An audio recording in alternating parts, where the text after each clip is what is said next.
Et si je te disais qu'un enfant a sauvé tout un village de la famine, avec des morceaux de ferraille et un vieux vélo? Tu vas pas y croire, regarde jusqu'à la fin. Ce garçon est le plus intelligent de son village. Il a fabriqué une petite éolienne et l'a montrée à son père. Il lui a dit, c'est comme ça que l'énergie du vent fonctionne. Il a expliqué que s'il construisait une plus grande éolienne et la reliait à un moteur, il pourrait faire venir de l'eau au village, et les cultures desséchées repousseraient. Mais pour cela, il devait démonter le vélo de son père. Quand son père a entendu ça, il s'est mis en colère, l'a frappé violemment et lui a interdit d'aller à l'école. Il n'avait pas plu dans le village depuis 6 mois. Toutes les cultures étaient mortes. La terre se fendait à cause de la chaleur. Il n'y avait plus de nourriture. Partout, les gens avaient faim. À ce moment-là, une entreprise de tabac est arrivée et a proposé d'acheter les arbres des villageois. Certains l'ont refusé, mais ceux qui avaient trop faim ont vendu tous leurs arbres, car ils n'avaient rien à manger. Puis la saison des pluies est arrivée. Il a plu très fort, détruisant ce qu'il restait de culture. Même après la pluie, le village était toujours sec.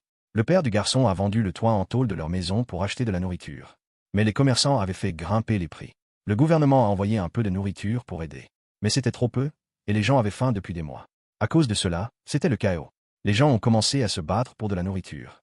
Désormais, seul le garçon pouvait les aider. Il est allé à la décharge avec ses amis pour chercher de quoi fabriquer l'éolienne. Là-bas, il a trouvé une batterie et une pompe à eau. Il ne lui manquait plus que le vélo de son père. Il est allé le voir et a redemandé. Cette fois, son père a accepté. Mais ses yeux étaient remplis de larmes en voyant son vélo être démonté. Avec l'aide des villageois, le garçon a construit l'éolienne. Il a apporté la pompe de chez lui, a plongé un tuyau dans le puits, et a relié les fils à l'éolienne. Quand le vent s'est mis à souffler, l'éolienne s'est mise à tourner.